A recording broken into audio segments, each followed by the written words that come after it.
Presiden Bank Sentral Eropa sebut hilangnya independensi The Fed berbahaya bagi perekonomian dunia.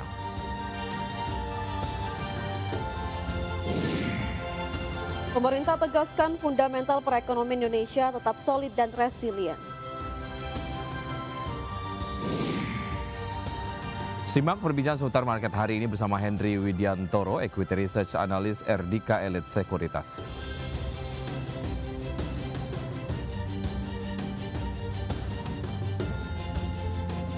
Selamat pagi, Vina. Selamat pagi, Wiki. Apa kabar? Kabar baik. Beberapa dari pemirsa mungkin ataupun ya banyak lah ya yang kemudian masih melaksanakan bekerja dari rumah. Selamat bertugas dari rumah.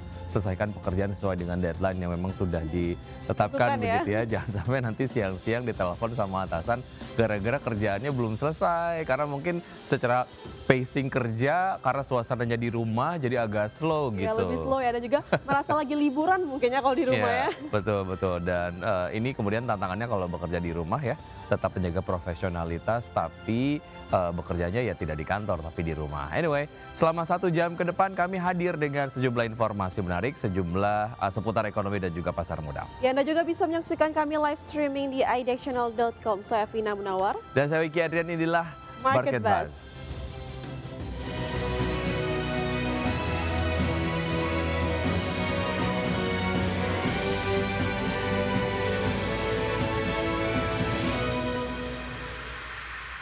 Kita ke isu viral, Vina dan juga pemirsa. Menteri Koordinator Bidang Perekonomian Erlangga Hartarto menegaskan fundamental ekonomi Indonesia tetap solid dan memiliki ketahanan yang kuat, dan ia pun memaparkan beberapa indikator yang menunjukkan ketahanan tersebut. Ya, Erlangga mengatakan secara fundamental Indonesia mempunyai ketahanan yang solid. Kinerja kuartal 2 2025 5,12% secara year on year. Dengan indikator utama hari ini kita monitor PMI sudah balik ke di atas 50%, 51,5% didukung oleh ekspansi output dan permintaan baru. Erlangga juga menegaskan untuk memahami pentingnya fundamental ekonomi bagi investor pasar modal. Ya, ini adalah terkait dengan joint statement ataupun mungkin press conference yang kemarin dilakukan ya pada saat hari Senin oleh Menteri Koordinator Perekonomian Indonesia, kemudian juga dari OJK dan juga Bursa Efek Indonesia. Ini ada komentar yang disampaikan oleh followers Instagram IDX Channel mengenai berita yang satu ini. Ada Denny Koniardi. Buktinya ISG baik-baik saja, juga kurs juga masih terjaga padahal kemarin demonya sampai chaos katanya.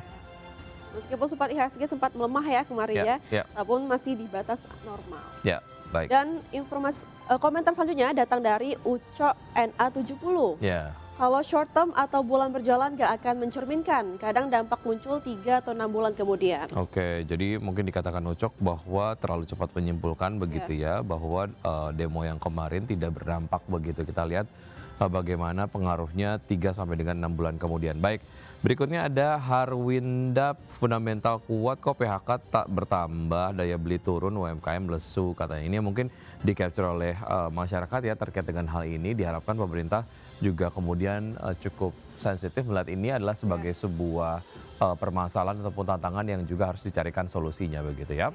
Baik, kita ke isu viral berikutnya. Pemirsa, Kementerian Perdagangan menjaga keandalan pasokan retail di daerah-daerah yang menggelar demonstrasi. Salah satu caranya adalah dengan melakukan koordinasi dengan berbagai asosiasi pengusaha retail. Menteri Perdagangan Budi Santoso mengatakan pengusaha siap mendistribusikan barang dan sejauh ini belum ada keluhan. Ya, Budi juga menghimbau kepada masyarakat agar tidak panik buying atau memborong massal segala jenis produk dan kebutuhan akibat demonstrasi. Oke, baik. Kita lihat komentar yang disampaikan oleh followers dari Instagram IDX Channel mengomentari berita yang satu ini. Kita lihat komentar yang pertama, datangnya adalah dari Daniel Prasetya 8899. Apa aja yang panik bisa makan sehari-hari aja, alhamdulillah. Lagian ada toko Madura 24 jam, buat apa panik juga. Kata ini peran dari toko Madura ya, sangat penting ya ternyata. Cukup penting ya untuk mendistribusikan kebutuhan-kebutuhan pokok gitu. Jadi ya kalau masyarakat ada kebutuhan yang mendadak, misalnya jam 12 malam pengen masak mie instan gitu. Bisa beli toko Madura ya. Toko Madura, oke. Baik, Komentar selanjutnya datang dari Doc Bims yang mengatakan panik buying duitnya dari mana coba? Nah ini, mungkin seperti kayak kita Wiki ya, mau beli panik buying juga nggak bisa karena duitnya Iya. dari mana? Mungkin kalau memang uangnya ada ya mungkin akan ada kemungkinan panik buying. Tapi kalau memang daya belinya nggak ada ya mau ngapain gitu ya. Oke, baik berikutnya ada Lana Yohanita. Nggak panik sih, tadi cuman beli beras, jadi ikutan beli karena stok beras hampir habis. Di supermarket juga stoknya hampir ludes, katanya sisanya yang mahal Rp140.000 per 5 kilogram katanya. Baik, ya Ya, ini terkait stok beras memang akhir-akhir ini cukup langka ya, sepertinya banyak kehabisan di beberapa supermarket dan juga online juga cukup langka loh Wiki ternyata. artinya ini kemudian masih terjadi beberapa hari belakangan dari berbagai macam solusi yang ditawarkan oleh pemerintah terkait dengan distribusi beras ataupun bulog ya belum terasa begitu signifikan begitu ya oleh produsen-produsen beras sendiri karena terkait dengan penertiban kemarin dilakukan oleh pemerintah mengenai beras oplosan begitu ya. Baik, distribusinya biar lancar ke depan dan juga ini akan berdampak kepada penurunan dari harga beras sendiri begitu agar masyarakat juga tidak kerepotan begitu ya. Baik, kita ke isu viral berikutnya, pemirsa. Harga emas dunia diproyeksikan akan terus menguat dan berpotensi mencapai level 3.600 per troy ounce pada semester 2 tahun ini.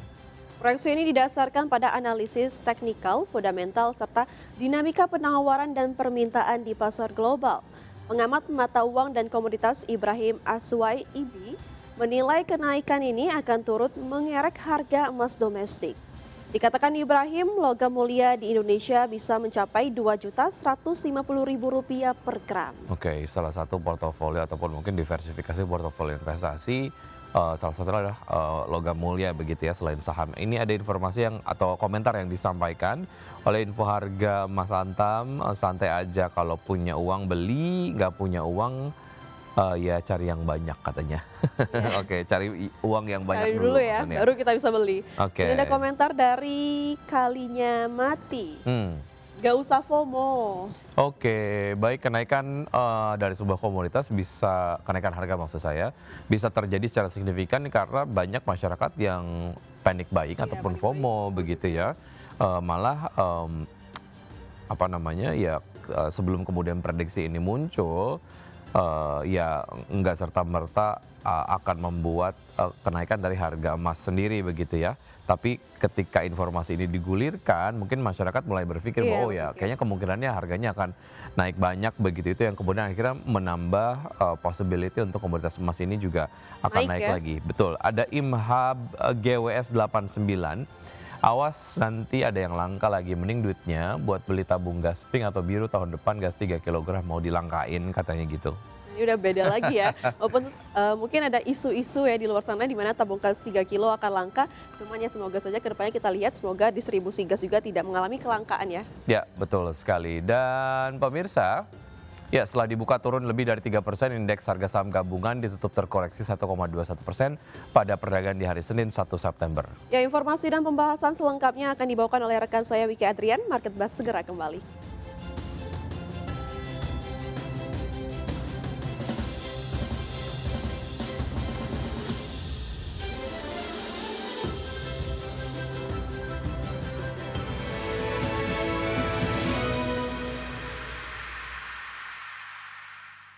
Terima kasih Anda masih bergabung bersama kami. Pemirsa, indeks harga saham gabungan atau IHSG ditutup melemah terbatas usai terkoreksi di atas 3% secara intraday. Dan IHSG terbebani saham Big Caps dengan DCII yang menjadi pemberat utama di tengah koreksi 5,31% dan berkontribusi minus 19,5 indeks point.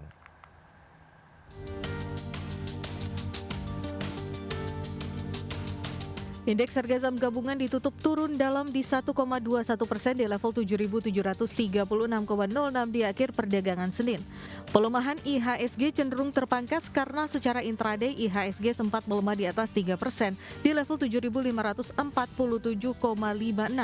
Hanya dua indeks sektoral yang selamat ke zona hijau, sektor perindustrian naik 1,58% dan sektor kesehatan menguat 0,64%. Sementara indeks sektoral dengan pelemahan terdalam sektor transportasi dan logistik yang anjlok 2,19%, sektor teknologi turun 2,16%, dan sektor infrastruktur melemah 1,98%. Saham-saham Big Caps menjadi pemberat IHSG diantaranya dari sektor teknologi. Saham DCII melemah 5,31% ke level Rp322.400 per saham, menjadi pemberat utama dengan bobot indeks poin minus 19,5 indeks poin. Dari perbankan Big Caps, saham BBRI ditutup melemah 1,73% di level Rp3.980 per saham dan menyumbang minus 14,83 indeks poin ke IHSG. Selanjutnya, saham BMRI ditutup melemah 2,75% di level Rp4.600 per saham. Saham BBCA ditutup melemah 0,93% di level Rp8.000 per saham, berkontribusi minus 7,14 indeks poin, dan saham ditutup melemah 0,83% di level Rp8.950 per saham, berkontribusi minus 4,74 indeks poin. Di tengah tekanan dalam IHSG yang kembali terjadi, Direktur Utama PT Bursa Efek Indonesia Iman Rahman mengatakan pasar saham dipengaruhi dua hal, fundamental dan persepsi. Sementara saat ini pasar disengat oleh sentimen persepsi karena fundamentalnya bagus. Sebagai informasi, IHSG telah beberapa kali melewati masa-masa kritis. Penurunan terburuk indeks terjadi di 8 Januari 1998, di mana IHSG ambruk 11,95% dalam satu hari. Kemudian di 8 Oktober 2008, indeks tercatat turun 10,37%. Saat itu indeks dipukul oleh krisis keuangan global. Terbaru, IHSG sempat merosot 7,9% di 8 April 2025. Ini terjadi sebagai respon investor atas kebijakan tarif impor Presiden Amerika Serikat Donald Trump. Berbagai sumber IDX Channel. Presiden European Central Bank Christine Lagarde memperingatkan bahwa hilangnya independensi The Federal Reserve akan menjadi bahaya serius bagi perekonomian dunia, dan menurut Lagarde tanpa independensi, stabilitas ekonomi Amerika Serikat dan dampaknya ke seluruh dunia sebagai ekonomi terbesar global akan sangat mengkhawatirkan.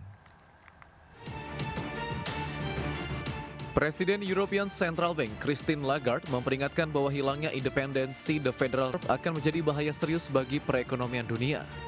Lagarde menilai Presiden Amerika Serikat Donald Trump akan sangat sulit mengendalikan Bank Sentral Amerika Serikat tersebut.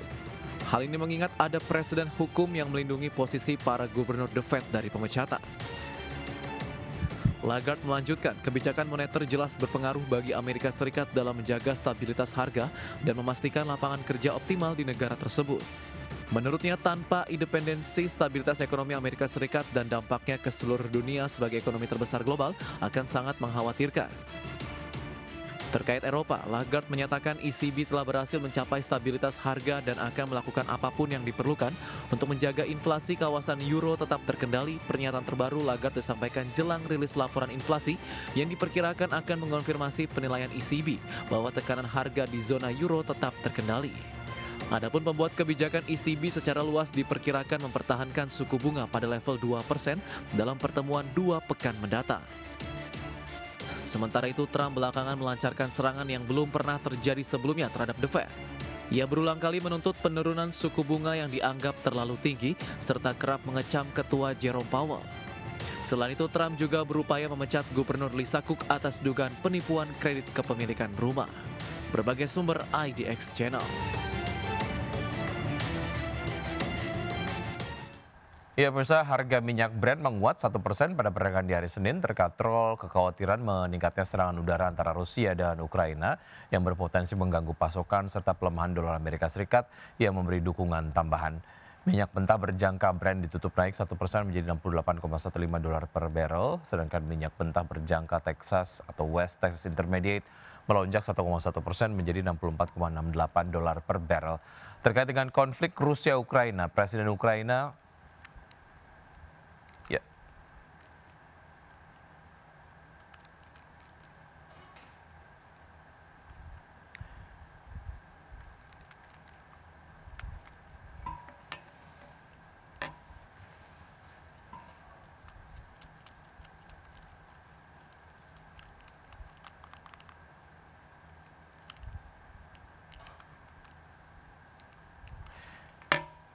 Ya, baik pemirsa, berikutnya kita akan simak terkait dengan penutupan dari Bursa Amerika Serikat ataupun Bursa Global. Oke, baik, kita langsung ke Bursa Eropa pemirsa. Ya, dari pergerakan Bursa Eropa,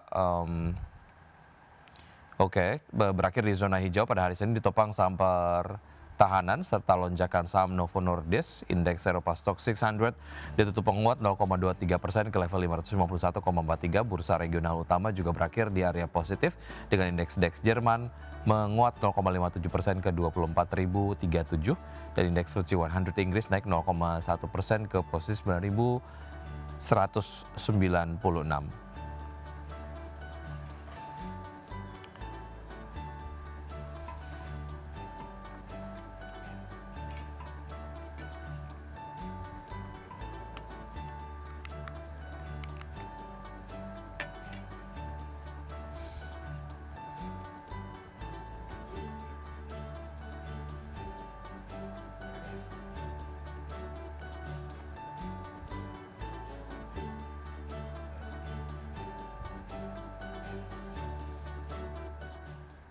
Ya, untuk berbincang pagi hari ini kita sudah terhubung dengan Mas Henry Widiantoro, Equity Research Analyst RDK Elite Sekuritas. Selamat pagi Mas Henry. Pagi Mas Wiki. Baik, terima kasih sudah bergabung bersama kami Mas Henry. Semoga kita sehat selalu ya. Yap. Baik, kalau kita bicara mengenai pergerakan dari IHSG yang kemarin turun 1,21%, sebetulnya dari apa yang kemudian diproyeksikan ataupun mungkin dikhawatirkan oleh pelaku pasar, tentu saja berkaitan dengan dinamika politik di dalam negeri begitu, pelemahannya diproyeksikan lebih dari 1,21%. Tapi kemudian kemarin melemahnya boleh dikatakan wajar begitu. Apa yang menyebabkan kestabilan market ini, Pak Henry? Ya, kalau kita lihat ya Mas ya, panik selling yang terjadi pada perdagangan kemarin ini cenderung relatif wajar ya. Kita melihat memang dinamika yang terjadi pada hari Jumat, Sabtu, Minggu, minggu lalu cukup luar biasa sehingga menjadikan investor cenderung untuk risk off. Namun di balik itu semuanya kita juga melihat ya Mas ya, beberapa rilis data ekonomi yang baru dirilis kemarin hari Senin ya lebih tepatnya, ada data-data ekonomi yang relatif lebih baik jika dibandingkan dengan periode sebelumnya. Kita lihat dari Senin kemarin ada data PMI manufacture yang cenderung positif, terus kemudian inflasi yang relatif terkendali dan neraca perdagangan yang masih menjadi surplus. Dan kita lihat juga market global sebenarnya nggak ada gejolak sehingga nggak ada trigger bagi market untuk mengalami pelemahan signifikan selanjutnya. Namun balik lagi kita juga harus dalam hal kondisi seperti ini kita akan lebih risk off saja, lebih cenderung mawas aja. Namun di balik itu kita lihat juga ada peluang. Kita lihat data ekonomi relatif lebih bagus yang dirilis dan tensi tensi politik lokal domestik kemarin yang sudah cenderung mulai mereda karena ada beberapa rilis dari pemerintah terkait sih Mas. Oke, artinya memang dari kondisi market sendiri mulai teredukasi ketika kemudian terjadi selling begitu, malah ini kemudian dimanfaatkan oleh pelaku pasar untuk bisa masuk ke saham-saham yang bagus dengan harga terdiskon. Bahkan kalau kita lihat kemarin saham perbankan big caps menjadi top losers begitu ya. Kalau kita lihat secara valuasi, sebelum kita kemudian bahas yang lain, Mas Henry, secara valuasi untuk saham-saham perbankan big caps menjadi kemudian lebih murah atau mendekati harga wajarnya menurut Anda? Baik lagi, kalau saya pribadi melihat saham-saham big cap, terutama perbankan, cenderung relatif lebih murah saja. Kalau harga wajar menurut saya saat ini sedang berada pada harga wajarnya ya. Jadi bukan hal yang sebenarnya spesial. Namun kita lihat ke depannya fundamental dari saham-saham sektor perbankan di sini relatif menarik. Nah, momentum yang terjadi kemarin ya kalau kita lihat dan baca secara historis di saham-saham saham-saham big cap terutama yaitu saham-saham perbankan di sini ketika terjadi koreksi karena bukan kinerja melainkan karena faktor lain ya biasanya mengalami rebound yang paling kencang, paling signifikan. Oleh karena itu menurut saya koreksi yang terjadi kemarin cenderung lebih ke arah diskon yang besar dan kita bisa ambil posisi saat itu ya. Namun kedepannya saya lihat ini masih jangka pendek saja sih untuk peluangnya. Baik, Direktur Bursa Efek Indonesia menegaskan fundamental Indonesia sangat solid, tapi persepsi asing kemudian dikatakan sempat pesimis begitu terkait dengan Indonesia. Seberapa besar sebetulnya porsi investor asing di IHSG kita, Mas Henry? Kalau kita lihat ya Mas ya, berdasarkan data mungkin terakhir bulan Juni atau Juli ya, porsi investor asing di Indonesia masih relatif besar. Kita lihat datanya kurang lebih ada ukuran 40 hingga 45% untuk investor asing yang ada di Indonesia, which is itu adalah jumlah yang besar ya. Kendati tidak di bawah 50%, namun kita lihat dominasinya di pasar relatif besar dan mempengaruhi psikologis market secara keseluruhan. Nah, terus kemudian juga kita harus melihat ya, Mas ya, pergerakan dari asing di sini biasanya, men-trigger investor-investor baik global maupun, regional maupun lokal di situ untuk melakukan aksi ya, aksi buy maupun sell. Kita sudah terbiasa dengan psikologi, asing masuk maka kita, menarik namun asing keluar tanda tanya atau something di situ. Nah oleh karena itu porsi asing yang mungkin 40% tidak sampai setengahnya, ini menurut saya adalah porsi yang masih relatif cukup besar dan masih cukup signifikan mempengaruhi pergerakan pasar saat ini sih, Mas. Oke, artinya kalau kita lihat upaya dari pemerintah sendiri ataupun mungkin pihak terkait lah ya untuk kemudian meredam kekhawatiran dari pasar, ada pertemuan-pertemuan yang digelar begitu ataupun mungkin statement yang disampaikan oleh Presiden Prabowo Subianto ini ya diakui dapat kemudian membuat investor apakah itu asing ataupun domestik menjadi lebih tenang begitu ya. Ya, seharusnya seperti itu ya Mas ya, karena dalam hal investasi yang disukai oleh investor asing adalah kestabilan politik, kepastian hukum, dan kepastian bisnis. Dengan statement-statement yang diberikan oleh pemerintah ini seharusnya menjadikan sinyal awal bagi pelaku usaha atau investor untuk lebih tenang dalam menghadapi kondisi saat ini sih Mas. Baik, kita ke sentimen global, bagaimana sebetulnya The Fed sendiri memproyeksikan akan adanya potensi pemangkasan suku bunga The Fed begitu ya, Ya. dan juga possibilities-nya terkait dengan aliran dana ke emerging market khususnya di Indonesia. Bagaimana Anda melihat dua hal ini, Mas Henry? Kalau saya lihat sebenarnya untuk, saat ini cenderung, secara global terlebih dahulu mungkin positif ya, Mas, ya. Kita akan, seharusnya mendapat inflow asing, emerging market dan tentunya di Indonesia itu sendiri ya, harusnya dapat, inflow asing yang lumayan besar, ya. Namun kondisi saat ini yang mana mungkin masih sedikit, menjadikan investor lebih risk off, akan menjadikan, apa namanya, inflow asing itu akan sedikit berkurang atau stagnan di situ. Tapi overall dari apa yang dilakukan oleh The Fed ini seharusnya memberikan inflow angin segar ke Indonesia. Inflow-nya dalam bentuk investasi SBN atau pasar keuangan atau yang lebih spesifiknya adalah pasar saham. Kita lihat pola-polanya tendensinya akan seperti itu. Ada inflow asing masuk ya. Namun tanda kutip kita harus perhatikan terlebih dahulu, kita harus juga menanti statement-statement dari pemerintah dan aksi-aksi dari pemerintah bagaimana dalam menghadapi situasi politik saat ini. Responnya seperti apa? Ketika responnya bagus, saya yakin inflasi akan datang ya dan jumlahnya akan masif. Namun jika masih sedikit abu-abu, mungkin akan cenderung tertahan inflasinya itu sendiri ke pasar keuangan Indonesia. Baik, menarik Mas Henry. Kita akan lanjutkan usai jeda berikut ini tentu saja dengan membahas saham-saham pilihan dari Anda di pagi hari ini dan pemirsa tetap bersama kami akan segera kembali.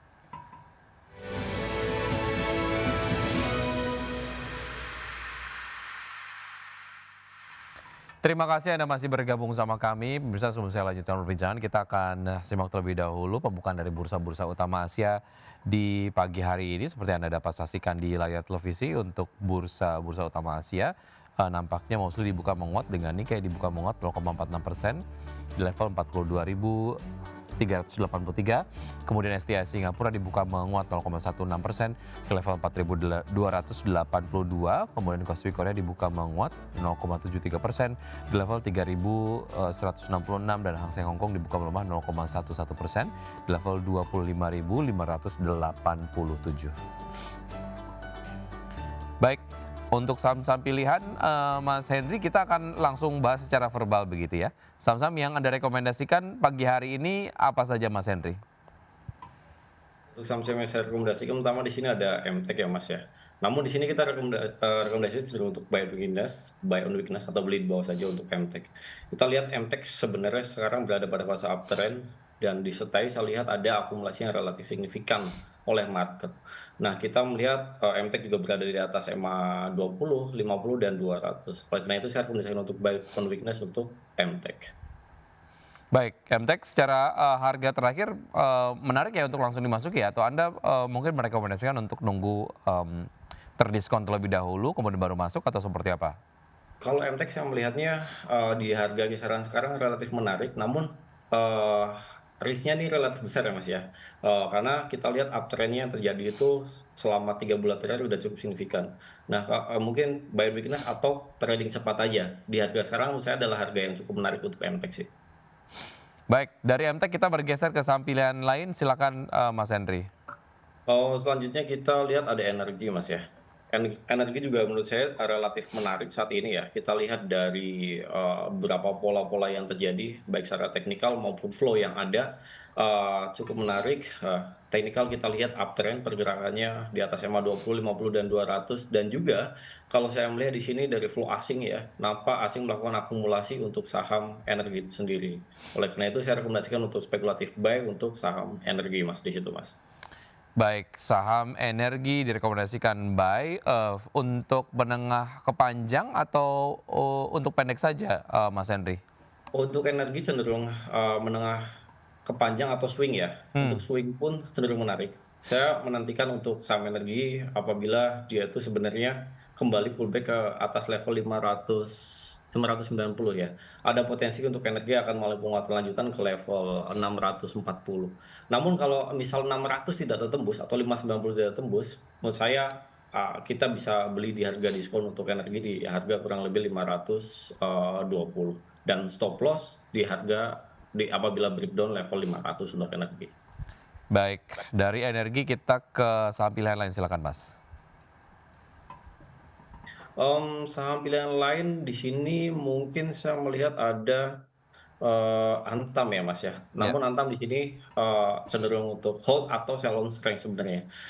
Kenapa saya bilang seperti itu, kita lihat harga komoditas cenderung relatif menguat signifikan. Pergerakannya ini sideways dan kemarin, diakumulasi lumayan signifikan juga. Kita lihat baik asing maupun investor lokal juga cukup antusias untuk melihat Antam, karena memang secara fundamental Antam di semester pertama kemarin mempunyai kinerja yang, relatif ciamik jika dibandingkan dengan periode-periode sebelumnya ya. Saya melihat untuk Antam secara long term swing ya, bulanan atau long term masih ada potensi ke level 3.600 hingga 3.700 untuk swing-nya, namun secara jangka pendek sebenarnya, saya melihat level 3.400 terlebih dahulu yang harus terjadi, berkuat untuk Antam. Dan baik. stop loss-nya, di level 3.000 ke bawah. Oke, satu lagi Mas Henry, untuk saham pilihan dari Anda? Satu lagi di sini saya melihat ada saham, eee, SMGR Mas, Semen Gresik.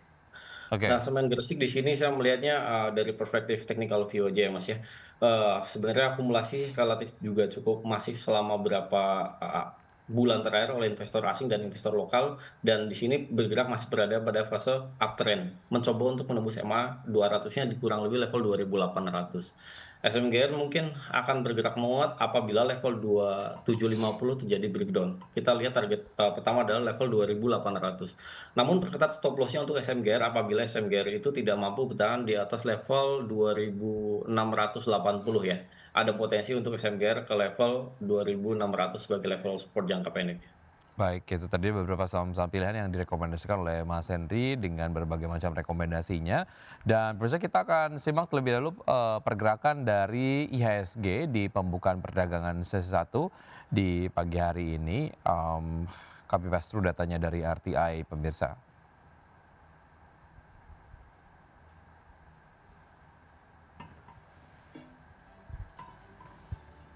Ya, baik, kami masih menunggu data dari RTI dapat ditayangkan. Baik, Mas Henry, kalau kita bicara terkait dengan prediksi dari pergerakan IHSG pasca kemarin melemah di atas 1%, bagaimana Anda melihat possibility pergerakan ataupun proyeksi pergerakan IHSG di hari ini? Ability pergerakan untuk IHSG hari ini cenderung akan mengalami technical rebound, namun technical rebound-nya, cenderung terbatas ya. Menutup gap saja di level kurang lebih 7.830 atau di level, resisten saat ini ya, Mas, ya.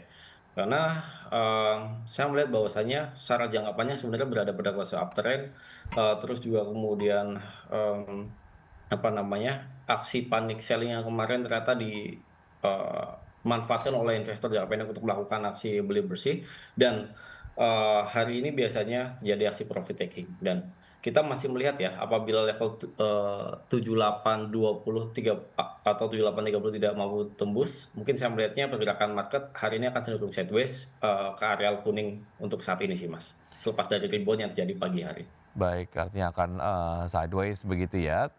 Kalau kita lihat dari apa yang kemudian kita bahas tadi sempat terkait dengan saham-saham perbankan, big caps begitu, rekomendasinya seperti apa Mas Henry? Perbankan saya sebenarnya cenderung ini ya Mas ya, cenderung wait and see di situ. Tidak tidak apa namanya, tidak mempunyai appetite untuk jangka menengah hingga panjang, namun untuk jangka pendek saja. Menurut saya untuk perbankan ya, setelah kemarin ada apa namanya aksi serok dalam tanda kutip menurut saya, serok saham perbankan di market, menurut saya aksi profit taking adalah hal yang wajar untuk perbankan. Fundamental overall perbankan mayoritas saya lihat bagus ya Mas ya. Namun momentum dari asing di sini saya melihat investor asing cenderung melakukan net sell di saham-saham perbankan setelah sebulan kemarin itu melakukan saya lihat ada akumulasi di situ. Baik, saham-saham perbankan wait and see terlebih dahulu, kalaupun memang melanjutkan pelemahan bisa masuk begitu ya? Ya, bidang masuk. Baik, kalau kita bicara mengenai laporan kinerja di BBCA yang menunjukkan laba bersih tumbuh 10,5% secara year on year dengan ROI 23,3%. Apakah sentimen negatif saat ini kemudian membuka peluang untuk bisa beli di BBCA, mengingat secara kinerja begitu ini mencatatkan kinerja yang positif? Ya, untuk spesifik mungkin ke BCA Mas ya. Ya, betul. Sebenarnya dari kinerja fundamental udah cukup bagus untuk BCA. Kita lihat berapa data ROI, NPL, dan margin relatif bagus ya, sesuai dengan target dari emiten tersebut. Eh, Namun di sini yang saya menjadi concern untuk BCA selepas dari kinerja fundamental yang bagus adalah faktor net foreign-nya ya, atau investor asingnya mana melakukan net sell terus-terusan selama beberapa hari terakhir dan jumlahnya eh, top net sell bisa sampai 1 triliun dalam satu hari, which is ini ada something gitu kan. Nah, peluangnya seperti apa? Saya akan masuk rekomendasikan saham BCA ketika asing udah mulai masuk ya. Atau ketika misal BCA itu mengalami koreksi signifikan, saya akan rekomendasikan untuk spekulatif buy untuk trading jangka pendek untuk saham BCA. Overall, saham-saham yang biasanya mempunyai kinerja bagus, terutama perbankan, apabila mengalami guncangan karena faktor non fundamental, biasanya akan rebound lebih cepat di situ, Mas. Masih bisa di watchlist, namun kita masih wait and see untuk BCA. Baik, dari sektor-sektor yang kemarin melemah, sebetulnya mana yang kemudian bisa kita jadikan apa namanya, yang kemudian kita bisa analisis lah karena secara pelemahan ini sudah menarik begitu dan oke untuk kita bisa masuki, Mas. Hmm.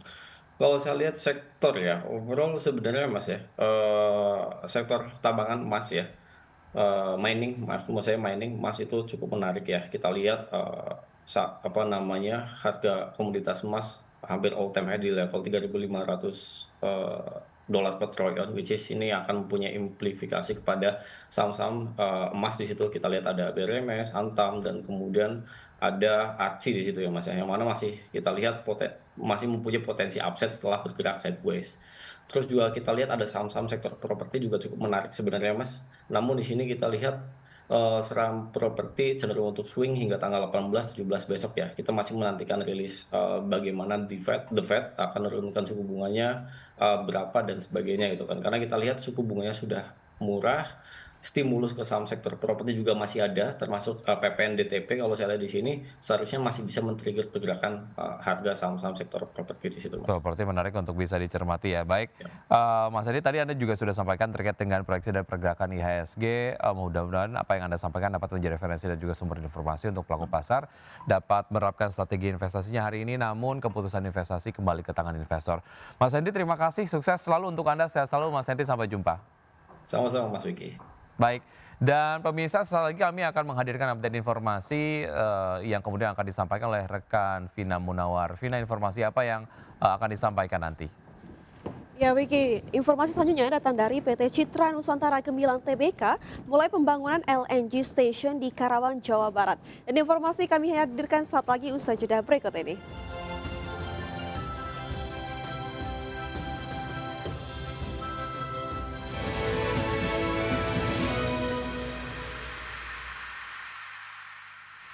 Terima kasih Anda masih bergabung sama kami. Pemirsa, PT Indomobil Multijasa Tbk atau IMJS telah mengantongi persetujuan dari pemegang saham untuk melakukan penambahan modal dengan hak memesan efek terlebih dahulu atau PMHMETD 4 atau right issue. Ya, IMJS akan menerbitkan sebanyak-banyaknya 3 miliar saham baru dengan nominal Rp200 setiap saham. Pemegang saham telah menyetujui aksi korporasi tersebut dalam rapat umum pemegang saham luar biasa yang diselenggarakan pada Kamis 28 Agustus 2025 lalu. Selain itu, pemegang saham juga menyetujui pemberian kuasa pada Dewan Komisaris untuk menyatakan realisasi jumlah saham yang telah dikeluarkan dalam penawaran umum. Ya, kemudian rapat juga menyepakati pemberian kuasa dan wewenang kepada direksi IMJS untuk melaksanakan segala tindakan yang diperlukan berkaitan dengan keputusan-keputusan terkait dengan HMETD tersebut tanpa ada yang dikecualikan. Rencana rights issue ini diharapkan dapat berdampak positif bagi pertumbuhan usaha perusahaan di mana aksi korporasi ini akan memperkuat struktur permodalan dan meningkatkan kinerja keuangan IMJS. Peningkatan modal perusahaan dalam jangka panjang diharapkan dapat meningkatkan daya saing usaha dan meningkatkan hasil investasi bagi pemegang saham IMJS.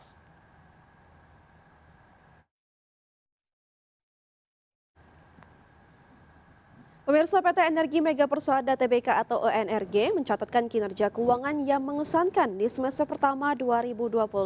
Ya, emiten migas milik grup Bakri ini berhasil meraih kenaikan penjualan bersih hingga 18%. PT Energi Mega Persada Tbk mencatatkan kinerja keuangan yang mengesankan di semester pertama 2025. Emiten migas milik grup Bakri ini berhasil meraih kenaikan penjualan bersih hingga 18%. Penjualan bersih perseroan naik menjadi 239 juta dolar Amerika Serikat pada semester 1 2025, seiring EBITDA yang melejit 25% menjadi 149 juta dolar dan laba bersih turut terangkat 7% atau setara 35 juta dolar. Wakil Direktur Utama dan CFO PT Energi Mega Persada Tbk, Eduardus Ardianto menjelaskan, lonjakan ini didorong produksi minyak yang naik 9% serta harga jual gas yang meningkat 8%.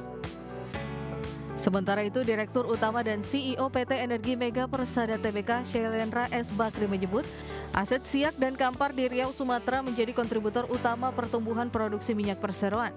Sementara tambahan produksi gas dari Blok Sengkang membantu menjaga kinerja gas perusahaan tetap stabil. Kedepannya perseroan akan terus melanjutkan program eksplorasi dan pengembangan sepanjang semester 2 2025. Langkah ini dilakukan untuk mengejar penemuan baru sekaligus mempertahankan produksi migas di tingkat yang optimal. Berbagai sumber IDX Channel.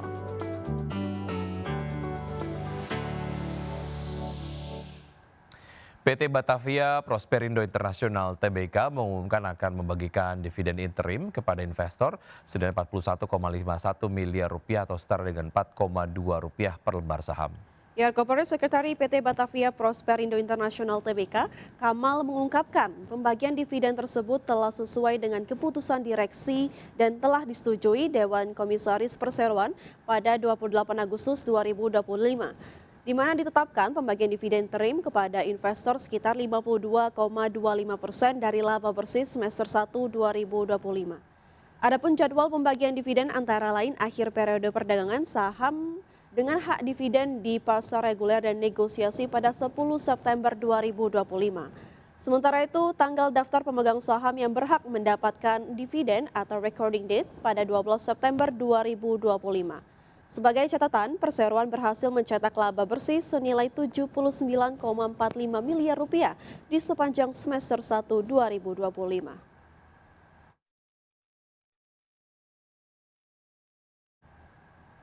PT Citra Nusantara Gemilang Tbk atau CGAS melakukan groundbreaking proyek Liquefied Natural Gas atau LNG Station di Tanjung Pakis, Karawang, Jawa Barat pada 30 Agustus 2025. Ya, fasilitas ini ditargetkan rampung pada kuartal 4 tahun 2026.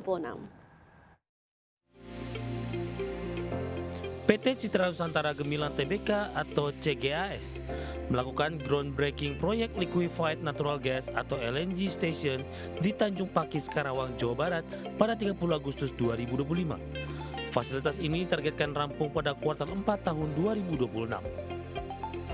Proyek strategis CGAS ini akan memiliki kapasitas produksi sebesar 1,5 miliar standar cubic feet per day atau MMS CFD dengan sumber gas berasal dari sumur galian 1 yang merupakan sumur gas marginal yang dikelola oleh Pertamina IP. Pembangunan LNG station ini merupakan bagian dari strategi ekspansi CGAS dalam mendukung percepatan transisi energi bersih. Dengan permintaan LNG domestik yang terus meningkat, CGAS optimistis dengan pembangunan fasilitas anyar ini menjadi pilar pertumbuhan terbaru sekaligus memperkuat portofolio energi bersihnya. Pembangunan ini merupakan salah satu implementasi pemanfaatan dana hasil penawaran umum perdana saham atau Initial Public Offering atau IPO yang dialokasikan untuk pengembangan infrastruktur. Hingga Juni 2025, dana dari IPO telah digunakan untuk pembayaran muka dalam rangka pembelian awal peralatan LNG senilai 67,96 miliar rupiah dan sebesar 17,31 miliar rupiah digunakan sebagai modal kerja. Berbagai sumber ADEX Channel.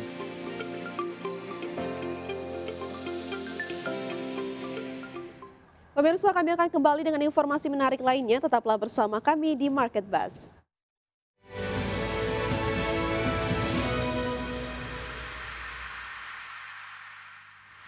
Kembali bersama kami di Market Buzz, pemirsa. Pemerintah tetap optimis fundamental perekonomian Indonesia mempunyai ketahanan yang solid. Ya, Menteri Koordinator Bidang Perekonomian Erlangga Hartarto menegaskan iklim investasi masih tetap aman meskipun terjadi sentimen dinamika sosial politik di dalam negeri. Optimisme tersebut tercermin dari pertumbuhan ekonomi sebesar 5,12% secara year on year dan pada kuartal kedua tahun ini. Serta sejumlah indikator pendukung optimisme tersebut yakni Purchasing Managers Index atau PMI Manufaktur Indonesia yang kembali kepada atau berada di level ekspansif 51,5% pada bulan Agustus setelah sempat melemah di level 49,2% pada bulan Juli. Sementara daya tarik pasar modal Indonesia juga masih terjaga dengan baik dan pemerintah sendiri terus mendorong stimulus untuk meningkatkan daya beli, terutama meningkatnya ataupun menjelang Natal dan Tahun Baru. Ini fundamental, ini menjadi penting karena tentu kita paham bahwa pasar modal ada dua hal penting selain fundamental maupun sentimental, namun ingin ditegaskan bahwa secara fundamental Indonesia mempunyai ketahanan yang solid. Kinerja kuartal kedua mencatat pertumbuhan 5,12% secara year on year dan dengan indikator utama seperti hari ini kita monitor PMI, Purchase Manager Index Manufactur, ini sudah balik di atas 50%. Pemirsa, Badan Pusat Statistik melaporkan surplus neraca perdagangan Indonesia pada Juli 2025 mencapai 4,17 miliar dolar Amerika Serikat, meningkat dibandingkan Juni 2025 sebesar 4,1 miliar dolar Amerika. Badan Pusat Statistik melaporkan surplus neraca perdagangan Indonesia pada Juli 2025 mencapai 4,17 miliar dolar Amerika. Surplus ini tercatat meningkat dibandingkan dengan surplus neraca dagang di bulan Juni 2025 yang sebesar 4,1 miliar dolar Amerika. Hingga Juli 2025, Indonesia sudah mencatatkan surplus neraca perdagangan selama 63 bulan berturut-turut sejak Mei 2020. Surplus pada Juli 2025 ini lebih ditopang oleh surplus pada komoditas non-minyak dan gas. Adapun surplus non-migas pada Juli 2025 mencapai 5,75 miliar dolar Amerika atau naik dari bulan sebelumnya mencapai 5,22 miliar dolar Amerika dengan komoditas penyumbang surplus utama adalah lemak dan minyak hewani atau nabati atau HS15, bahan bakar mineral atau HS27, serta besi dan baja atau HS72. Sementara itu neraca perdagangan dari komoditas migas mencatatkan defisit sebesar 1,58 miliar dolar Amerika atau defisit melebar dari bulan sebelumnya sebesar 1,11 miliar dolar Amerika. Adapun komoditas penyumbang defisit komoditas migas adalah hasil minyak dan minyak mentah. Tim Liputan, IDX Channel. Ya, sementara itu pelaku usaha yang tergabung dalam Asosiasi Industri Usaha Mikro Kecil dan Menengah atau Aku Mandiri menyambut baik langkah strategis pemerintah menstabilkan ekonomi pasca kerusuhan aksi demonstrasi. Ketua Umum Asosiasi Industri Usaha Mikro Kecil dan Menengah atau Aku Mandiri, Hermawati Setiorini berharap kondisi ekonomi Indonesia bisa tenang dan bangkit di mana imbas dari aksi demonstrasi banyak pelaku usaha yang mengalami kehilangan pendapatan. Selain itu, upaya pemerintah dalam melakukan stabilitas gejolak dinamika sosial dan ekonomi perlu didukung 100%. Pasalnya dengan situasi yang kondusif, ekonomi bisa berjalan dengan stabil. Prabowo benar-benar bisa memulihkan ekonomi, khususnya pelaku UMKM. Ini benar-benar teman-teman di UMKM anggota aja sudah posisinya udah ngeluh gitu, mereka nggak bisa jualan gitu. Jadi mereka hanya mendapatkan masukan yang misalnya warga sekitarnya saja beli. Nah itu kecuali, apalagi maaf nih, nggak cuma pelaku usaha kecil, yang menengah pun karena mereka di restoran gitu, di mall, mereka kan sekarang pada menghindar untuk ke tempat-tempat ramai itu. Nah itu saya berharap sekali Pak Prabowo bisa, pemerintah ya khususnya, nggak cuma Pak Prabowo ini, karena seluruh lapisan pemimpin kebijakan yang membuat kebijakan baik DPR gitu, baik MPR, baik pimpinan di kementerian masing-masing untuk berbenah diri, menyembuhkan luka dari rakyat Indonesia khususnya yang berdampak kepada ekonomi. Ya, pemirsa, sebelum kita akhiri Market Buzz, kita akan simak terlebih dahulu update dari pergerakan IHSG. Sejauh ini IHSG bergerak menguat 1,22% di level 7.830,202. Top gainers sejauh ini ada Antam, kemudian BRMS, SLIS, dan juga BBRI, kemudian Wi-Fi. Top losers ada JRPT, Kasa, Life, OPMS, dan juga OBMD. Ya, sementara itu untuk pergerakan sektoral, pemirsa, Basic Industries menguat paling signifikan dengan penguatan 2,57%, kemudian disusul infrastruktur dan juga energi.